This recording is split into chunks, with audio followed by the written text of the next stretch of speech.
Las entrevistas, los debates, la opinión y toda la actualidad jurídica la puedes escuchar en Voces del Derecho. Programa realizado por la Facultad de Derecho de la Universidad CES y su emisora CES Radio.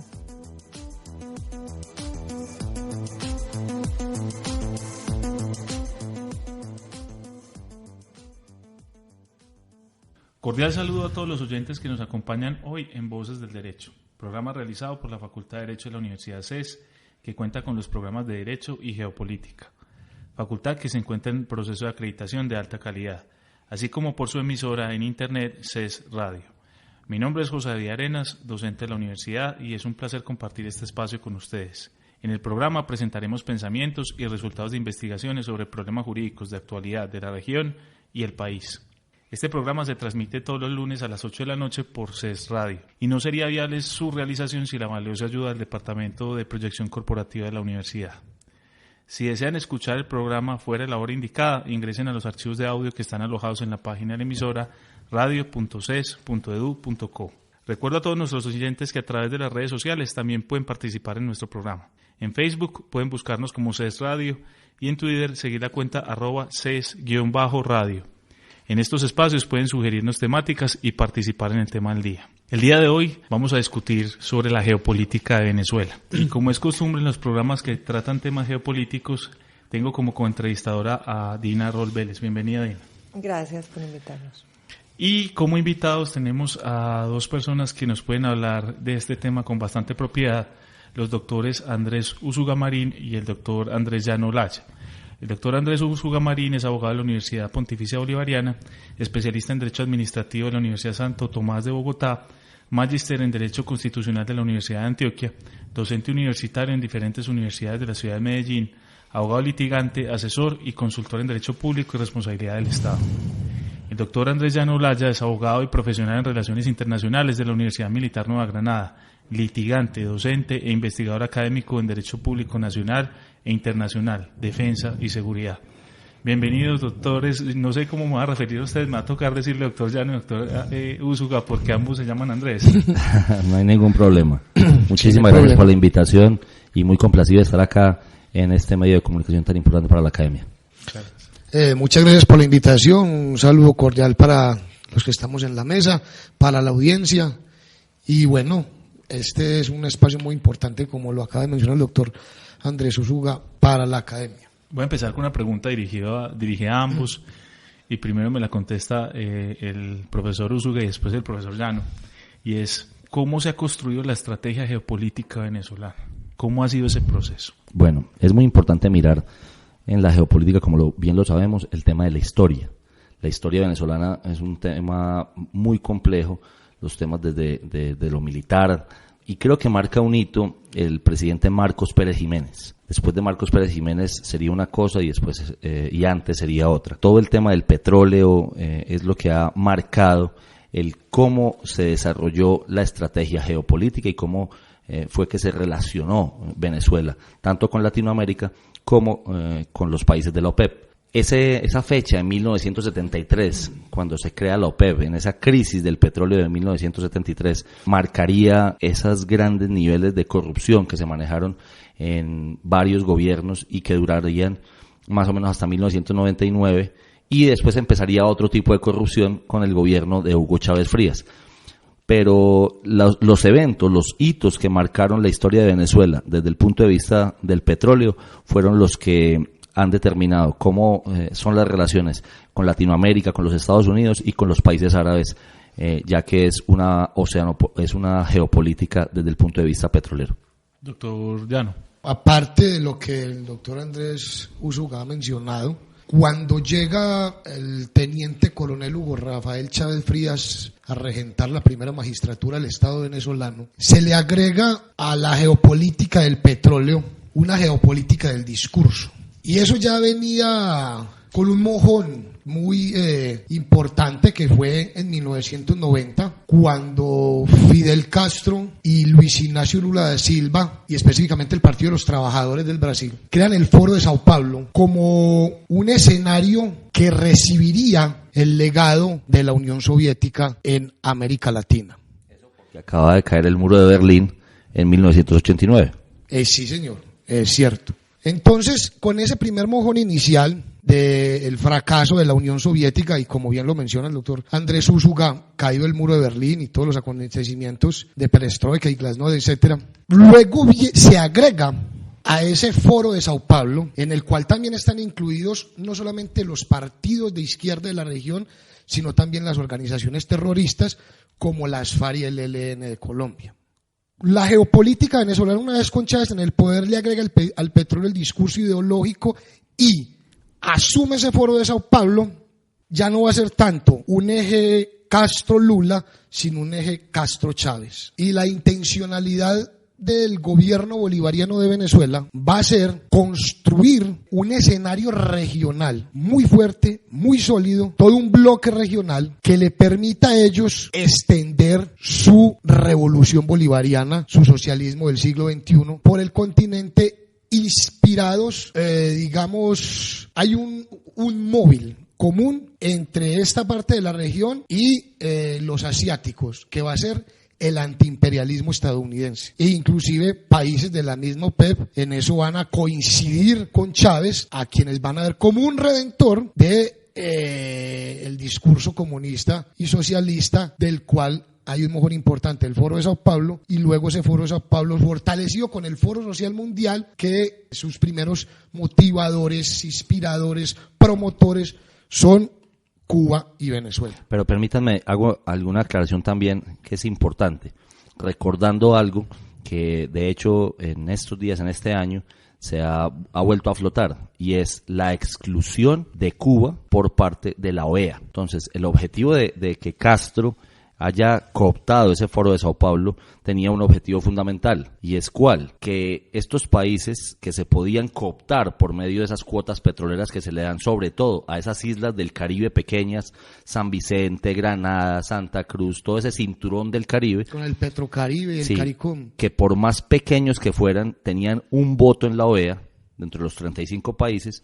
El objetivo era que Cuba pudiera retornar al seno de la OEA, pero quedaba un tema muy complejo porque acababan de perder su referente ideológico, que era Rusia, y adicionalmente seguían en los 90s, entre el 90 y el 98, donde se elige Hugo Chávez Frías, seguían sin respetar la Carta o el Pacto de Bogotá, la Carta Democrática de 1948, donde se creó la OEA. Entonces, ese referente será uno de las situaciones motivacionales que traerán a que Hugo Chávez Frías intente traer a Cuba de nuevo al seno de la OEA, y mire que después de muerto incluso lo está logrando en el año 2015. Yo quisiera volver un poquito a Venezuela en sí mismo, porque me parece importante ver cómo fue esa transformación para poder entender todo lo que ustedes están diciendo en este momento. ¿En qué punto llega ese gobierno legítimo a desconfigurarse, a dejar de ser democrático? ¿En qué momento empieza ese desequilibrio de poderes, que es lo que le permite posteriormente tener todas estas acciones al gobierno venezolano? Yo tengo un convencimiento, y es que el modelo para subirse al poder fue una simple máscara. La verdad, siempre supieron que esto iba a funcionar de esta forma, pero ellos tenían que trabajar desde el punto de vista gramsciano, y es esconder esa verdadera intención para poder llegar al poder en forma legítima, legal, por los votos, ya que pues la primera intentona del 4 de febrero de 1992 con el golpe del cuartel de la montaña pues no había dado resultado. En ese mismo foro de Sao Paulo, donde hay que hacer una aclaración, no asistió Hugo Chávez Frías, ya que él era un oficial activo del ejército venezolano para esa época, que intenta darle el golpe en el año 92 a Carlos Andrés Pérez. Pues después de que hacen esa intentona de golpe, que es fallida, con muchos muertos en ese 4 de febrero del 92, el Foro de Sao Paulo acoge a ese Hugo Chávez Frías que había quedado en la cárcel. Y él había asumido toda esa culpa porque los demás oficiales del golpe, él era el oficial de más alta graduación de ese golpe, no necesariamente pagaron la cárcel. Mire, recordemos algo que tan interesante. En ese golpe lo apoyó un teniente. Mire la diferencia entre los grados, teniente y teniente coronel. Alguien que le llevaba más o menos 10 a 12 años, y ese teniente es hoy el presidente de la Asamblea Nacional Venezolana. Diosdado Caballo era un teniente de ingenieros, pero él no pagó cárcel. Y varios estuvieron en la misma situación. Como él asume toda la situación del golpe del 92, y que de cierta forma, sin justificarlo, ese golpe hizo reaccionar a muchos venezolanos, porque las guerras entre el partido Copey y el partido cristiano eran tan duras al interior de la corrupción. Mejor dicho, hablemoslo en plata blanca. Era un país lleno de plata, con mucho dinero, pero con mucha corrupción. Pero era tal el grado de dinero que tenía Venezuela que la corrupción no se veía tanto, o no se notaba tanto, porque el pueblo pues sinceramente no estaba aguantando hambre como lo está aguantando hoy. Esa transición entre el 90-92 del golpe y el 98 tuvo que ser que Hugo Chávez Frías estuviera más o menos 2 años en la cárcel, después se fuera a adoctrinar ahí sí con el Foro de Sao Paulo, estuviera en Cuba durante un tiempo, incluso estuvo acá en Bogotá por mucho tiempo formándose, y esa transición entre el gobierno de Rafael Caldera, que es el que le entrega el previo Carlos Andrés Pérez, es una transición que es muy interesante porque la gente vota por Hugo Chávez en 1998 como un outsider. Invito incluso a los oyentes de este programa a que busque en la red, en YouTube, por ahí está una entrevista que le hace un periodista que en estos días lo sacó Donald Trump de una entrevista, se llama Jorge Ramos, de Univisión. Hay una entrevista en YouTube con Jorge Ramos, donde Jorge Ramos e incluso, Jaime Bailey, le preguntan a Hugo Chávez en plena elección del 1998, pero tú no vas a ser un dictador, tú vienes de ser un militar, ¿cómo vas a respetar la empresa privada? ¿Vas a respetar? Y él, con toda la máscara, dice, efectivamente, yo no voy a ser un dictador, yo voy a respetar la propiedad privada, la empresa privada. Y vestido de traje, ¿cierto? Y vestido de traje, militar, saco y corbata, ni de traje militar, ni de camisa roja, ni de boina, ni de nada de eso. Entonces la máscara que tenían que montar para poder acceder al poder era mucha. De hecho, en esa misma entrevista le preguntan, ¿usted considera que Cuba es una dictadura? Y él dice, sí, Cuba es una dictadura. Eso lo pueden buscar en la red social.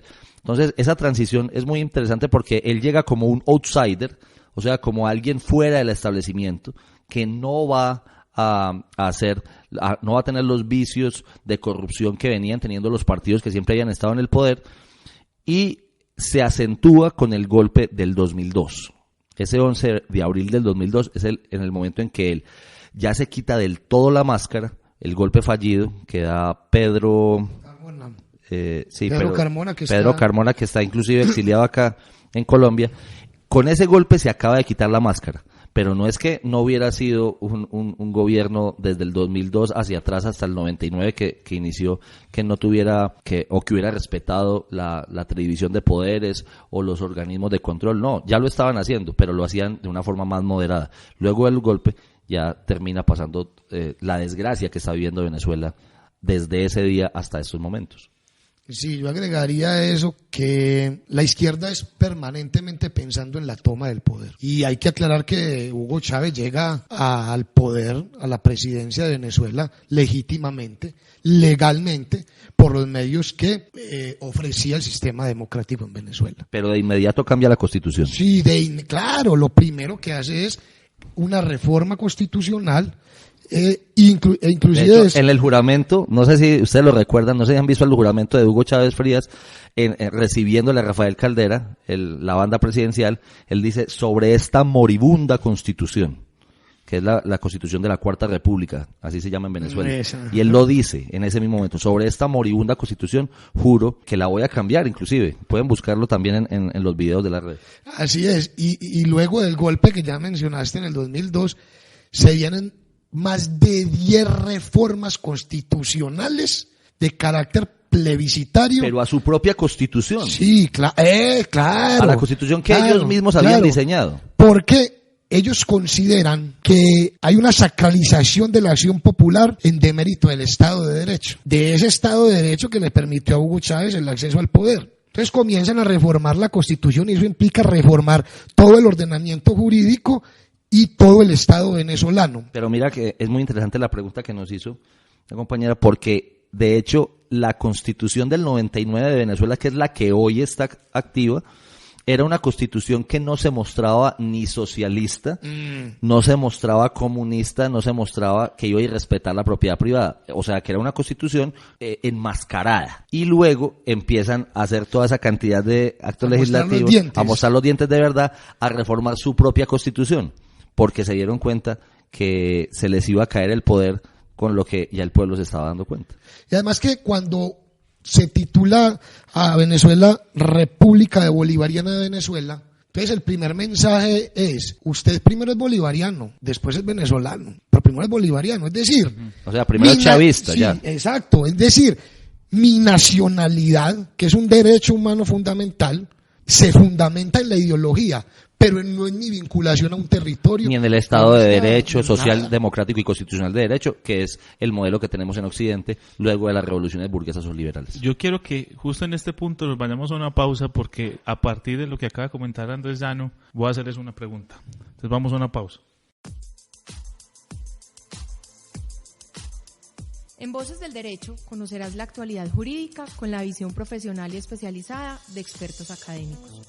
Por medio de entrevistas, debates y opinión, se abordan temas sociales en un lenguaje sencillo. Voces del Derecho, programa realizado por la Facultad de Derecho de la Universidad CES y su emisora CES Radio.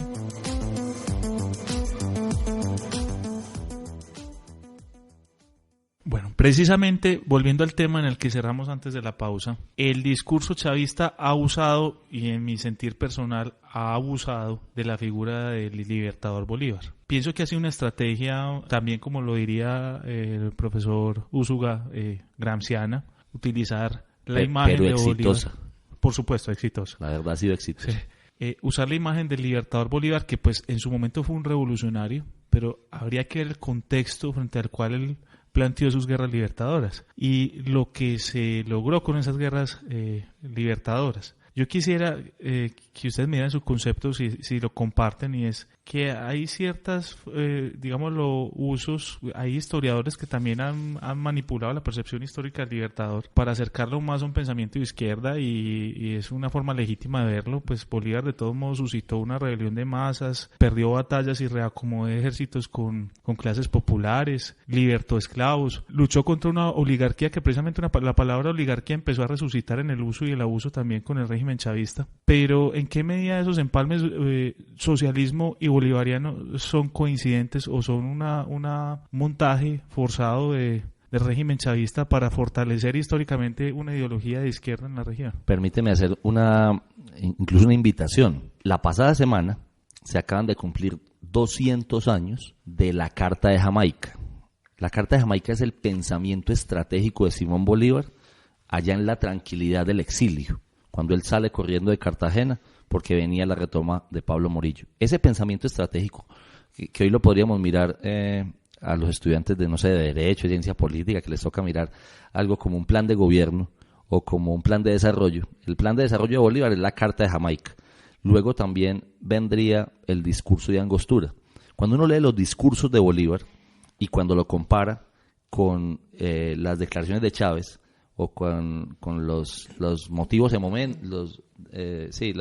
los emotivos momentos de la retórica chavista, por ejemplo, en Aló Presidente, si el ejercicio se hiciera desde el punto de vista sociológico, antropológico, jurídico, usted ve que Chávez fue muy hábil en coger los discursos y segmentarlos, coger solamente unos pedazos, ponerlos en la palestra, pero le quitaba la parte de atrás o le quitaba la parte que seguía. Entonces, cuando usted coge un discurso de una figura tan sagrada como el libertador y solamente toma unos pedazos, obviamente usted le da el tinte que usted quiere, y con una sola frase a un pueblo bastante ignorante, porque hay que decirlo, o sea, el pueblo venezolano, la verdad es que ni siquiera el mismo pueblo venezolano conocía la figura del libertador y conocía sus discursos. Yo te lo puedo decir con toda la humildad del mundo, pero porque yo estoy leyendo Bolívar desde que tengo 5 años, me encanta la figura, me encantan sus discursos, y cuando él decía un pedacito yo decía, sí, pero vea, no dijo el otro pedazo que faltaba ahí.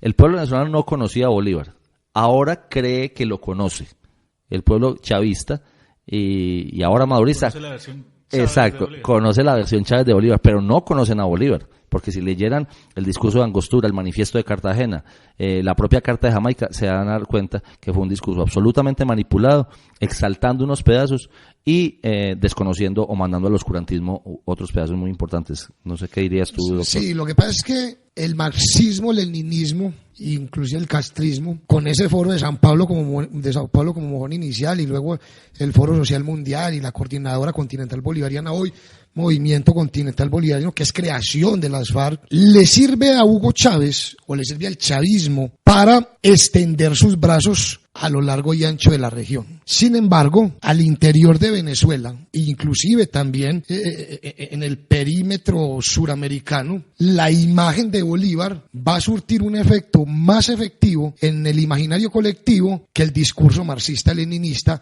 por todos los lastres que se vivieron en la época de la Guerra Fría. Incluso hay un escrito donde Marx denigra de Bolívar. No sé si ustedes lo conocen. No. Hay un escrito donde Marx dice Bolívar es un populista. Sí, es un tirano. Es un tirano. O sea, y también invito a nuestros oyentes a que conozcan ese discurso de Marx que está por ahí en las redes sociales, inclusive en alguna parte. Entonces, ¿qué pasa? Que el discurso bolivariano le ofrece una ventaja estratégica al gobierno chavista, pero el fundamento teórico marxista-leninista le ofrece una ventaja táctica, en el sentido de que comienza a establecer una serie de relaciones y de movimientos, no tanto a escala gubernamental, sino de movimientos de masas y de ONGs a lo largo y ancho del continente e inclusive en Europa.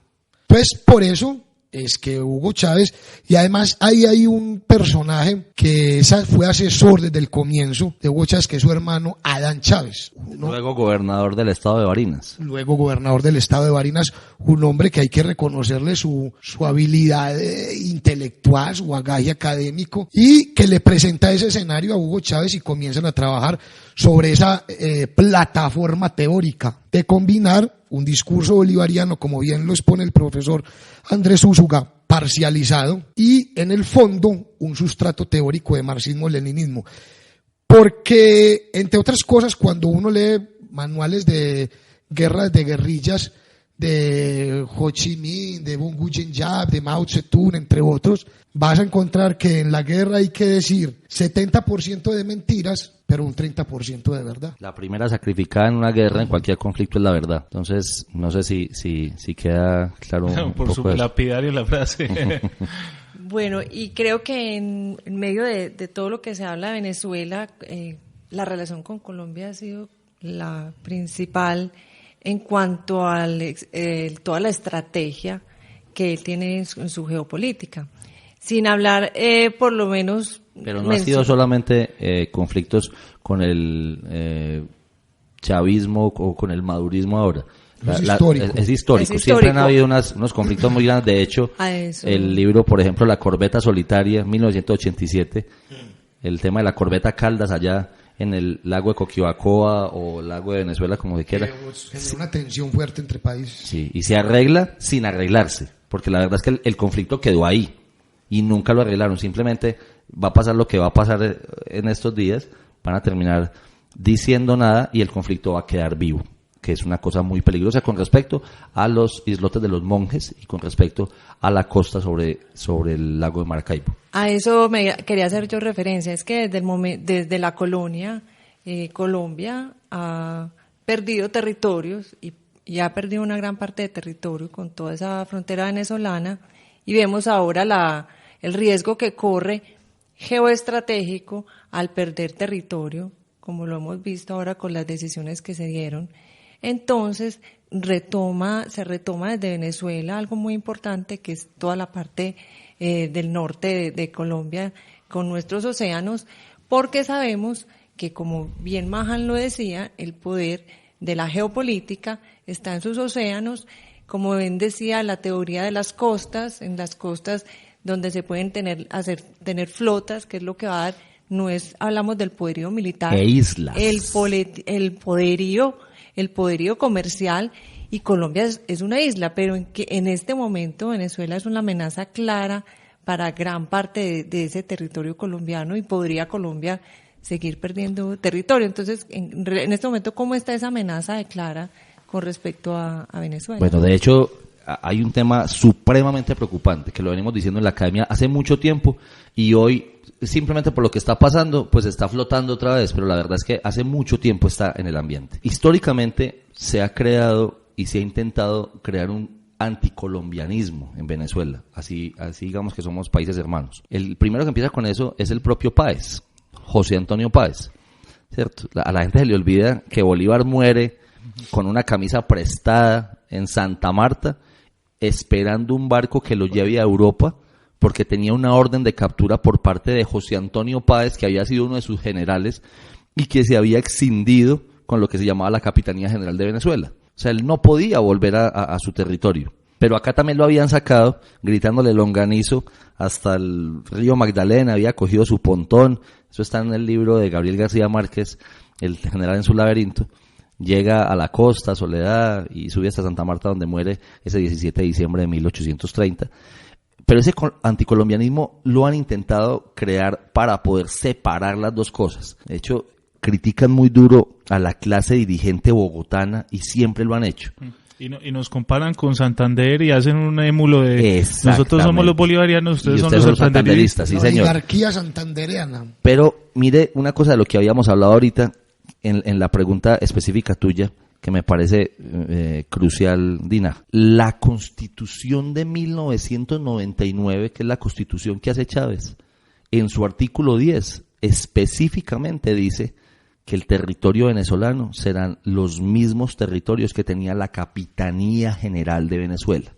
Eso es gravísimo, pero aquí la gente parece ser que no le importa. De hecho, hay un plan de guerra que se llama el Plan de Guerra Guaycaipuro, con el mismo nombre de un general que fue un general chavista y que estuvo al mando de PDVSA, y se dice que en algún momento ellos intentarán retomar las tierras que tenía la Capitanía General de Venezuela, que se diferencian del virreinato de la Nueva Granada. ¿Por qué creen ustedes que en la votación de la semana pasada en la OEA, Surinam vota a favor de Colombia y no a favor de Venezuela? Porque están amenazados por esas... Porque el problema es grandísimo y a Surinam, como es un país pequeño, ya sí empezaron a hacerle amenazas con respecto al territorio. A nosotros apenas nos estaban, como dice mi mamá, pelándonos los dientes, pero a Surinam ya la amenaza es real y no es potencial, es real. Entonces, si desde la Constitución Política de Venezuela del año 1999 está claro que ellos quieren retomar sus territorios, y que no solamente serán sus territorios, sino que lo que se proyecte desde esos territorios, porque recordaremos que en el derecho del mar y en la Convención del Mar de 1982 se dice que cuando se tiene una península, por ejemplo como la Guajira, que hacía parte de la Capitanía General de Venezuela, es la proyección de las 200 millas náuticas de la zona económica exclusiva y de todo lo que ese pedazo de tierra proyecte hacia el mar, lo que va a ser propiedad de Venezuela. Hoy no nos hemos empezado a dar cuenta, y por eso los felicito a ustedes, universidades, por empezar a preocuparse y crear un pregrado tan interesante y tan importante como la geopolítica en Derecho del Mar, del cual yo soy, creería yo, que el único docente en el departamento de Antioquia, con el departamento, el segundo departamento con más línea de costa sobre el Caribe, que somos nosotros. Nosotros somos más costeños que los cartageneros y que los barranquilleros, increíblemente. Que ustedes empiecen a entender eso y creen el pregrado de la geopolítica. Mientras nosotros no entendamos cómo funciona la geopolítica, cómo funciona el derecho del mar, créanme que todos los países se van a aprovechar de eso. Y este es un momento coyuntural el que estamos viviendo, y va a empezar la tenaza. Mire que ya Nicaragua empezó también a apretar con el tema de la segunda demanda, sobre el fallo del 19 de noviembre del 2012. Antes de pasar al tema de la geoestrategia con otros países, yo quisiera preguntarle al profesor Andrés Llano, la relación FARC, grupos terroristas o grupos, lo que llama el gobierno Santos, insurgencia, en conexión a la estrategia de Venezuela. ¿Cuál es la relación entre esos grupos que hay en Colombia y Venezuela? Sí, antes de responder quería agregar algo muy puntual, que en el Plan Guaycapuro que acaba de mencionar Andrés se establece no solamente el tema del mar, sino que para ellos Colombia le quitó a Venezuela 300.000 kilómetros cuadrados. Y así aparecen sus cartillas de geografía que le enseñan a los niños allá. Exacto. Álvaro Uribe, cuando perdió, Álvaro Uribe en las elecciones, en la reelección de 2006, pierden la Guajira. Se preguntan por qué. Van a hacer unas entrevistas a los de Guayú. Yo por ahí tengo el video, voy a tratar de recuperarlo para que lo tengan en los archivos del programa de geopolítica. Y la respuesta de las Guayú es muy sencilla. Es que Papá Chávez nos da todo. Uribe no. Papá Chávez nos da todo. Todos lo sabíamos, pero lo acaba de decir apenas la canciller. Les entregaron una personería espuria. Les entregaron cédula para que los religieran y mantuvieran el régimen. Y ahora les quitaron toda su personería. Porque así paga el diablo a quien bien le sirve. Ahora, frente a tu pregunta concreta. Entonces tenemos el foro de Sao Paulo en el 90, Tenemos en el 2000-2001 aproximadamente el Foro Social Mundial, que viene a recoger el trabajo que se venía haciendo el Foro Sao Paulo, pero ya en lugar de ser una proyección Castro-Lula, es una proyección Castro-Chávez, pero fíjese que siempre está Castro, porque apelando a la teoría del foco infeccioso del profesor Bula, Cuba es un foco infeccioso en la región y el conflicto colombiano se ha convertido en un foco infeccioso en la región, en el sentido de que sirve de excusa para que los que tienen una tendencia ideológica hagan una cosa y los que tienen otra tendencia ideológica hagan otra cosa, y como se viene el escenario, por ejemplo, de la OEA con las votaciones frente a la incorporación de Cuba o no a este organismo regional. Había sido expulsado desde el año 1961, o sea, a 2 años de que Castro hubiera tomado el poder por la fuerza, pues tumbando a Fulgencio Batista en Cuba. Fulgencio Batista. Las FARC, Chávez ya tenía relaciones con las FARC antes de llegar a la presidencia, porque hay que decir algo, y es que Chávez era más político que militar. ¿Sí? Con las FARC, cuando crean la Comisión Internacional, le delegan esa misión a Devia Silva alias Raúl Reyes. Y eso se abrió, se cae ese telón cuando en la operación queda de baja Raúl Reyes en Ecuador. En Sucumbíos, Ecuador. Sucumbíos, se revisan todos los computadores, las USBs y las memorias que Juan Manuel Santos le entrega al Instituto de Estudios Estratégicos de Londres. Y ese libro yo lo recomiendo, hay que leerlo porque uno se da cuenta ahí del vínculo entre el gobierno de Hugo Chávez, el gobierno de Rafael Correa en Ecuador y las FARC. Ese libro se llama Los computadores secretos de las FARC. Claro, porque es que hay un punto que les une fuertemente en términos de geopolítica, y es el antiimperialismo norteamericano en términos de ellos. Luego, para Hugo Chávez, tener unas FARC significa tener una retaguardia estratégica en el momento en que para él ese enemigo externo lo vaya a derrocar del poder, como lo hicieron con Noriega en Panamá. Adicionándoselo a los comandos armados del pueblo, que son verdaderas fuerzas paramilitares. Esos sí son paramilitares. Y a la Guardia Nacional Bolivariana, que fue entrenada por las FARC también. Entonces, para Chávez, las FARC se convierten en un aliado estratégico e inclusive logran las FARC con el gobierno bolivariano que se hagan acuerdos triangulares de cooperación, en el sentido de que, por ejemplo, con países de Medio Oriente se hagan intercambios de petróleo, pero se le vendan armas a las FARC. Luego tenemos el Foro Sao Paulo, Foro Social Mundial, Coordinadora Continental Bolivariana, que se convierte en el Movimiento Continental Bolivariano, que es de origen y creación de las FARC, y donde las FARC comienza pues también a tener una mayor movilización por el continente, porque hoy tenemos 3 grupos que se dedican fuertemente al narcotráfico y que finalmente es lo que sirve de excusa para lo que ocurrió en la frontera, que es el narcotráfico. Pero espéreme, doctor, antes de que se le olviden 2 detallitos muy interesantes. El propio Hugo Chávez Frías pide 1 minuto de silencio por la muerte de Raúl Reyes. Después lo desconocería. Gracias a Dios quedó, como dicen en Venezuela, en cadena, ¿cierto? Y también reconoce a las FARC como un ejército, por ejemplo. Solicita a la Asamblea Nacional el Estatuto de Beligerancia, que desde el Derecho Internacional Público, para quienes estudian Derecho y están escuchando el programa de esta hora, es muy importante que buscan qué significa la beligerancia en un grupo armado. Y que es determinante el reconocimiento internacional de eso.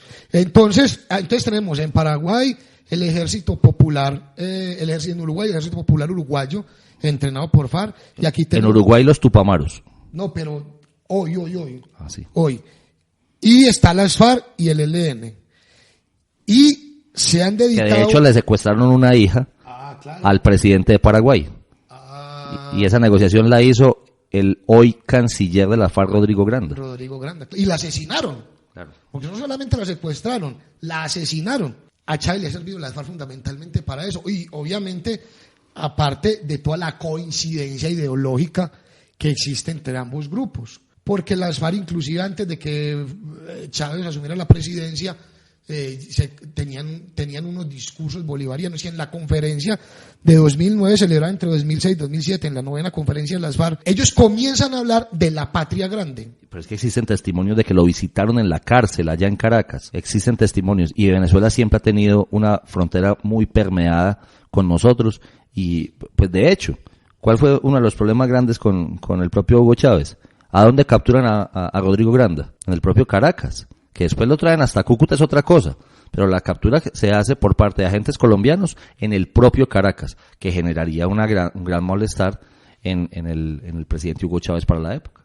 Con este panorama que nos presentan, ¿ustedes qué piensan de ese cambio que hay ahora grande, donde la doctrina América para los americanos se Doctrina transforma Monroe. Un poco, esa doctrina Monroe, y empieza Estados Unidos ese acercamiento con Cuba? Cuba, que ha sido el asocio fundamental de Venezuela en todo este proceso. Entonces, ¿cómo va quedando ahí Venezuela y el hecho de que estén las conversaciones con los grupos guerrilleros en Cuba? Yo tengo una percepción sobre el presidente Obama. Básicamente me parece que es un presidente de una postura bastante pusilánime y que hoy mismo en el pueblo americano se están empezando a dar cuenta de eso. Y no, es un Jimmy Carter. Sí, y no solamente los republicanos, también los demócratas se han empezado a dar cuenta que las posiciones tibias, las posiciones sinuosas del presidente Obama los van a perjudicar a futuro. ¿Con qué objetivo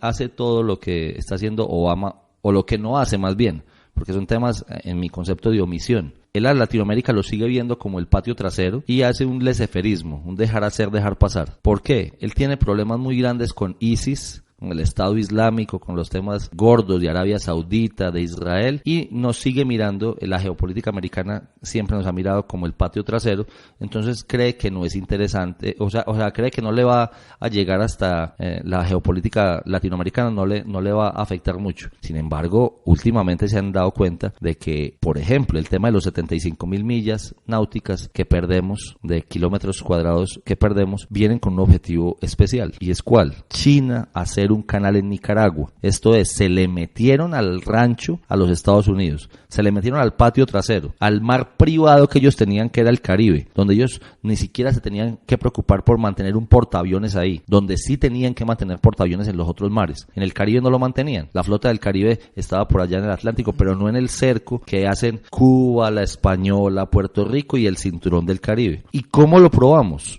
¿Recuerdan cuando la flota rusa llegó a Nicaragua el año pasado? Enviaron unos aviones subsónicos a que pasaran por encima del espacio aéreo colombiano. Bueno, lo que nos están haciendo es, nos están probando, nos están testeando.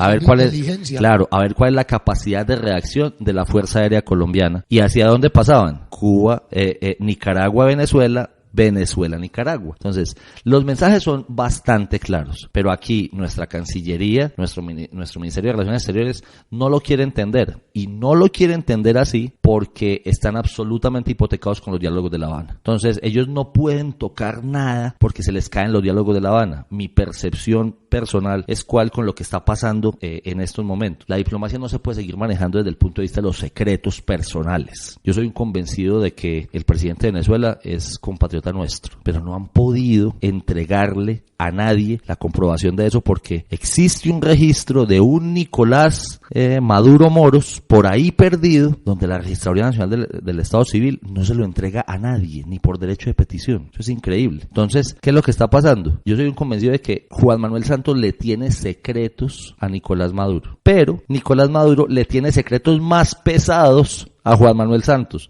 Por ejemplo, todos los favores que le ha pedido para que le guarde los cabecillas de la FARC en territorio venezolano, para que se los saque desde allá en aviones de la Fuerza Aérea Venezolana y se los lleve a Cuba. Y esa cantidad de secretos se los quiero comprobar. ¿Qué le está pidiendo hace rato Nicolás Maduro a Juan Manuel Santos? Una reunión, pero a puerta cerrada, ellos dos.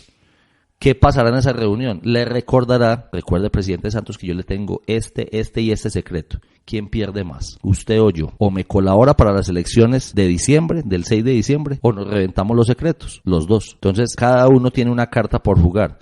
¿Qué va a pasar en la próxima reunión que tengan entre los dos presidentes? No va a pasar nada. Vamos a terminar pidiéndole disculpas al presidente Nicolás Maduro por todos los oprobios que ellos nos han cometido a nosotros. Esa es mi percepción personal en este momento.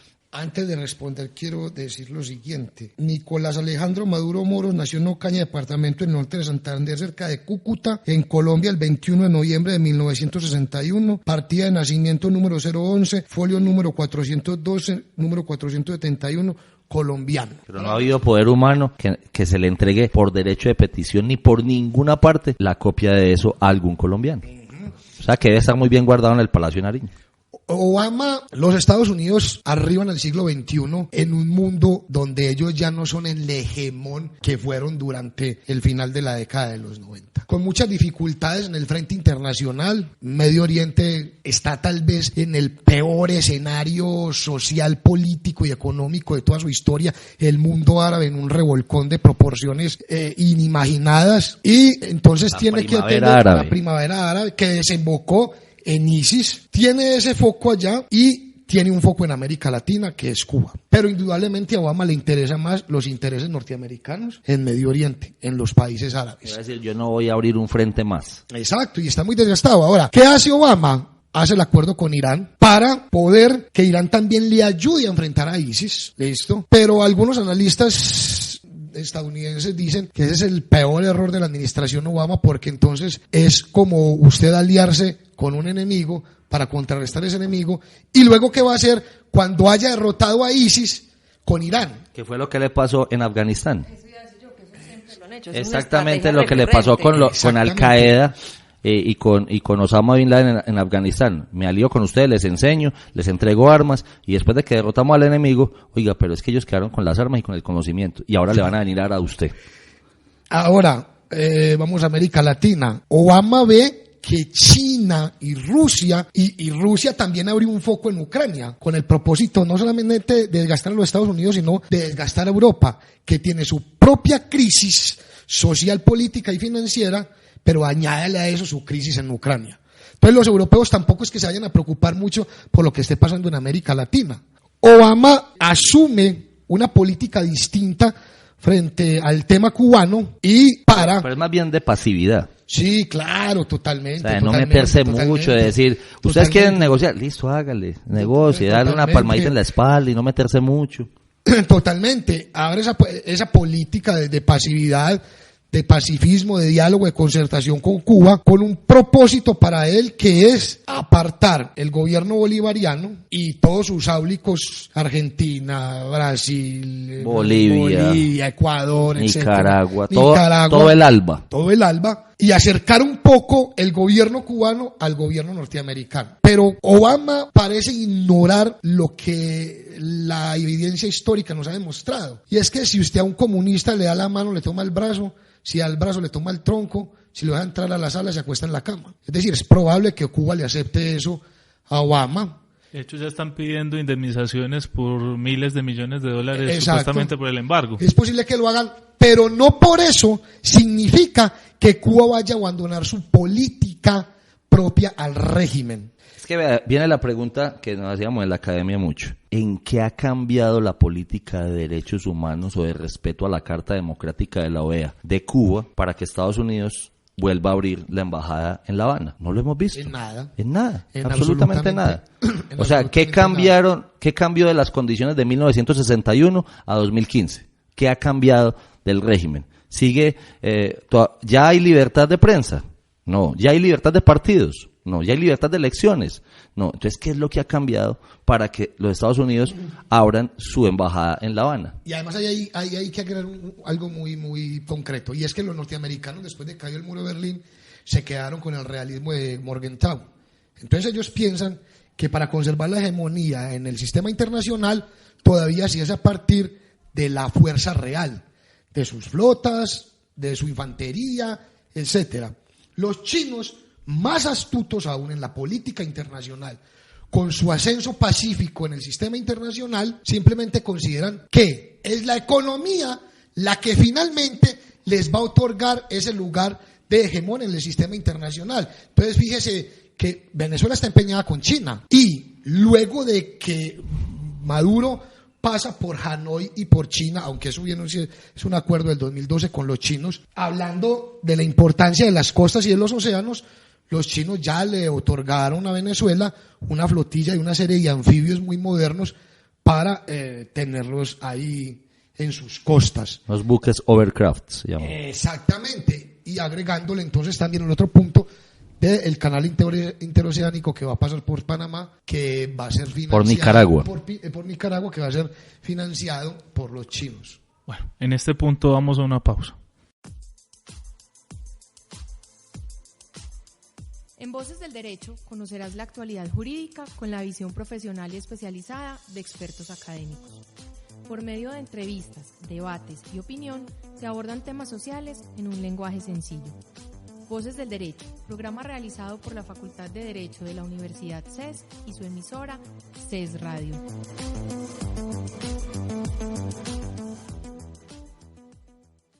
Muy bien, dado que antes de la pausa terminamos precisamente haciendo conexiones como con la gran estrategia china, yo quisiera, y observando pues que se han dado visitas de Venezuela a estos países del mundo y que Venezuela pues también tiene un activismo en la OPEP, por ejemplo, recientemente y no tan recientemente solicitando una reducción en la producción para elevar los precios, que hiciéramos un contexto de esa estrategia venezolana en conexión al mundo en general, la estrategia venezolana frente a China, Rusia, países del Medio Oriente. ¿Qué es lo que se viene a? Bueno, yo creería que lo que busca Venezuela hoy es reavivar o retomar el escenario de Guerra Fría, el escenario de polarización del mundo entre los dos bloques grandes, un bloque socialista y un bloque capitalista.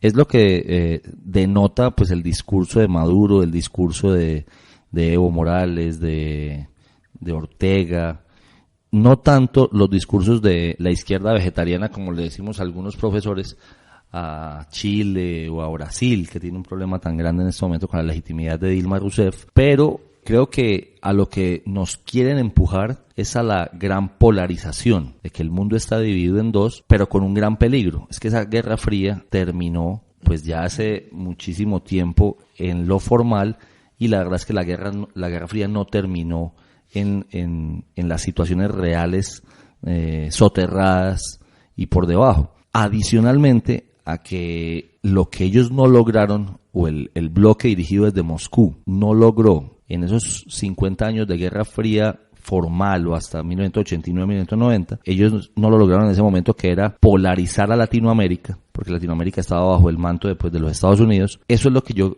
creo que están intentando buscar, es que se polaricen los países de Latinoamérica en dos, y de hecho por ahí se le ha escuchado, incluso a Chávez antes de morir se le escuchó, y a Maduro, mostrar a Colombia como el Israel de Latinoamérica. Entonces creo que hacia allá van enfocados los esfuerzos de este tipo de países. Sí, Venezuela con su petropolítica y su discurso comunista, socialista, bolivariano, ellos como que pretenden abrazar a los hijos huérfanos de la Unión Soviética, y en ese pensamiento coinciden Vladimir Putin, en ese pensamiento coinciden el presidente de Irán, Ahmadinejad, y otros presidentes. Y el dictadorcillo de Corea del Norte también. Y el dictadorcillo de Corea del Norte, Kim Jong-il. En fin, entonces, cuando hay coincidencias ideológicas, pero encima de eso hay un móvil en el sistema internacional que es: acabemos con el imperialismo yanqui, acabemos con la hegemonía norteamericana, y esos espacios que van quedando vacíos en el sistema internacional por la fractura del poder norteamericano en el mismo, serían copados por toda esta corriente internacional comunista, porque es por toda la petrodiplomacia. Por toda la petrodiplomacia,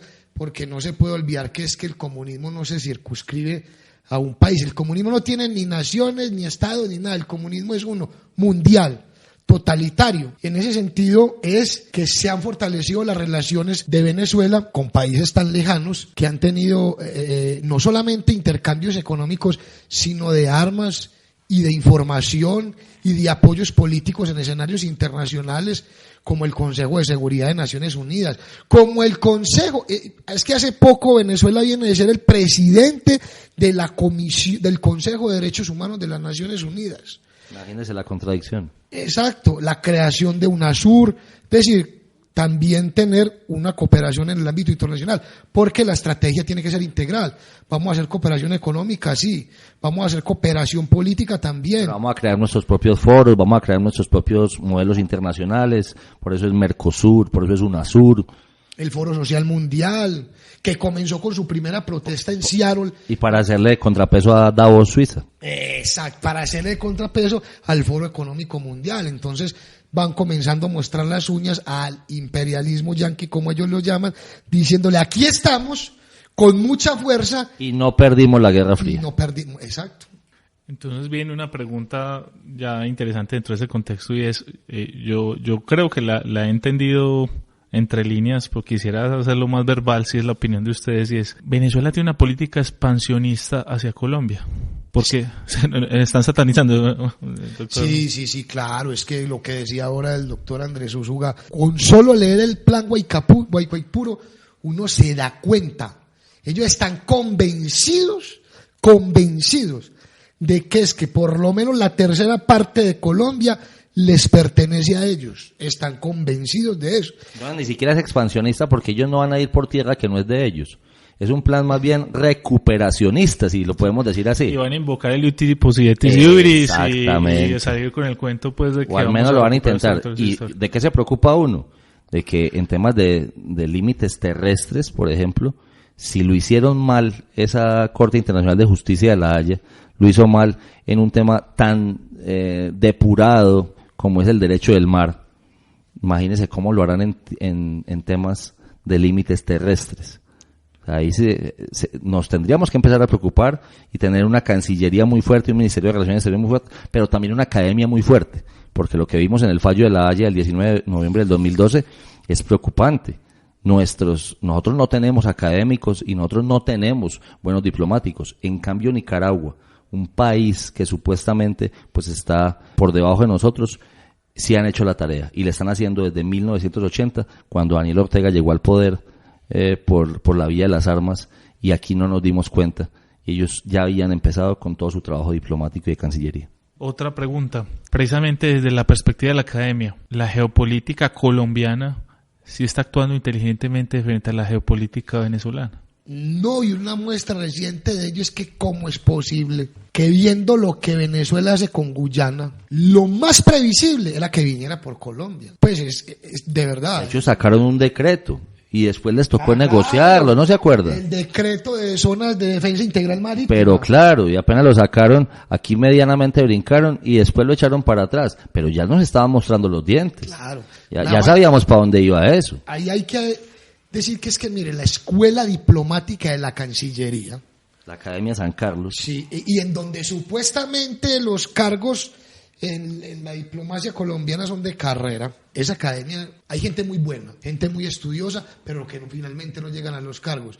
Y es que seguir formando diplomacia para seguir nombrando políticos como embajadores. Claro, eso es muy desestimulante, supremamente desestimulante. Entonces hay un vacío de formación en la carrera diplomática, hay un desestímulo a quienes realmente se forman con todos los pergaminos en la carrera diplomática, y los estudios de geopolítica y estrategia internacional en Colombia son muy exiguos. Yo, en este caso, toda mi admiración, todo mi respeto a la labor que hace la Armada Nacional de Colombia, porque la Armada ha invertido ingentes recursos en todo el tema de la geopolítica y en las ciencias del mar. Eso yo sí lo debo de reconocer. Pero sin el apoyo del gobierno nacional, pues la verdad es que no se puede hacer nada. Hoy vemos allá en el paralelo, en el Meridiano 82, están los buques de la Armada, están las fragatas, están los OPV, pero mientras no haya una voluntad política, y siempre el mando militar estará subyugado a una voluntad política, no tendremos cómo hacer una verdadera diplomacia. La diplomacia debe hacerse mostrando la fuerza y la capacidad de persuasión. Esto es, yo puedo hacerle daño, pero no se lo quiero hacer. Quiero hablar con usted. Y creo que nosotros no somos los que estamos aplicando ese principio, sino que es Venezuela el que nos lo está aplicando a nosotros. Y una pregunta más que ya sería con orientaciones de conclusión, es esta. En los corrillos políticos se está discutiendo mucho si debe o no sacarse a Venezuela la condición de garante de las negociaciones en La Habana. Y muchas voces han dicho que eso es un oportunismo político, etcétera, etcétera. Yo quiero que ustedes nos digan desde una perspectiva geopolítica, ¿es inteligente que Colombia mantenga a Venezuela como un garante, entre comillas, de las negociaciones de paz de La Habana? Yo creo que hoy Venezuela no no es tan determinante en esas negociaciones. Si Colombia finalmente decide, si el gobierno colombiano finalmente decide apartarlos, ausentarlos de esa negociación, la negociación va a seguir. Eso tenga la absoluta seguridad. Y la relación entre las FARC y el gobierno bolivariano de Venezuela también va a seguir. Entonces pero hay un hecho político internacional y es, como dice el doctor Andrés Úsuga, decirle a Venezuela, nuestra respuesta frente a su actitud ante los colombianos es esta: se retira de inmediato de la mesa de negociaciones de La Habana, que en el fondo, ya le digo, eso no va a generar el mayor controversia. La misma cantaleta de siempre. La FARC va a salir con su perorata, Maduro va a salir con su perorata, posiblemente Correa en Ecuador, Ortega en Nicaragua, continúan con su perorata, pero ni la mesa se va a acabar, ni las FARC van a continuar sus relaciones. En cambio, vea, yo antes de terminar, por fin estamos en algún desacuerdo con el doctor Andrés Llano. Yo sí le puedo decir que esa sacada de Venezuela de país garante de la mesa de La Habana, precisamente el revuelo lo va a generar La Habana. Yo no creo que se vaya a quedar callado Raúl Castro sacándole a su títere, que es Nicolás Maduro. Ese tema, habría que verlo. Lo que sí estoy seguro es que no va a ser así, porque al primero que no le conviene es a Juan Manuel Santos, porque entonces le sacarían a flote sus secretos. Pero yo sí creería que tendría un impacto muy significativo y muy importante que se quite a la República Bolivariana de Venezuela como garante de esos diálogos de paz. Brincarían Nicaragua, brincarían todos esos países y en eso no habría ningún problema, pero en el que sí habría problemas en Cuba, porque el propio Cuba diría, si ustedes me quitan a Venezuela, yo no sé qué pasaría, o sea, les tocaría trasladar la mesa para otro lado o algo así. Una hipótesis muy interesante, sí. Bueno, yo les había dicho que era una pregunta conclusiva, pero yo no puedo terminar el programa sin antes hacerles otra que me está angustiando existencialmente. ¿Panamá ya es también un objetivo de la geopolítica venezolana? Sabe que ya lo lograron, y lo lograron con ayuda de nosotros. En el momento en que Juan Manuel Santos le declaró la guerra a ese supuesto paraíso fiscal de Ciudad de Panamá, perdimos un voto para cualquier cosa en la OEA. No nos van a apoyar nunca más. ¿De cuenta de qué? Del mal manejo que le hizo Juan Manuel Santos al tema del paraíso fiscal de la ciudad de La Habana, de la ciudad de Panamá. Sí, así es. De todas maneras, las pretensiones expansionistas de Venezuela siempre han estado, porque ellos lo que quieren es construir la patria grande, un continente unido, antiimperialista, en fin, que va desde la Patagonia hasta el Río Grande en México. Pero lo que dice Andrés Úsuga es muy acertado. El favor se lo hizo fue Juan Manuel Santos con ese mal manejo de declarar por decreto a Panamá como un paraíso fiscal, que finalmente no se logró y que creo que es ahora en septiembre que se vence la fecha sobre ese tema y tienen que volver a negociar a ver qué. Y esa es la presión sobre el problema que tenemos con Venezuela en este momento. ¿Qué le está diciendo el presidente Varela al presidente Santos? Mire muy bien lo que hizo conmigo con el tema de paraíso fiscal. Fue el voto determinante. Claro, ese fue el voto que sí, porque supuestamente Venezuela, Panamá iba a colaborar, pero hay que añadirle que encima de eso Nicolás Maduro llama a Varela y le dice: nosotros les debemos una plata, yo la voy a pagar, ayúdeme con el voto en la OEA. Bueno, les agradezco mucho este tema para más programas y espero tenerlos invitados en otros programas de Voces del Derecho. Gracias, doctor Andrés Úsuga, gracias, doctor Andrés Llano. Muchísimas gracias a ti y a toda la audiencia. Me parece muy acertado, José David, que hayamos hablado ahora de Venezuela, porque en este momento la situación geoestratégica y más, digamos, geoeconómica de la región está dominada por lo que los movimientos políticos y económicos que está haciendo Venezuela ahora. Entonces, me gustaría ya en otro programa adelantarnos con estos invitados en algún momento hablar de esa geoeconomía, que es lo que está marcando ahora la política en el mundo. Muchas gracias. Las entrevistas, los debates, la opinión y toda la actualidad jurídica la puedes escuchar en Voces del Derecho. Programa realizado por la Facultad de Derecho de la Universidad CES y su emisora CES Radio.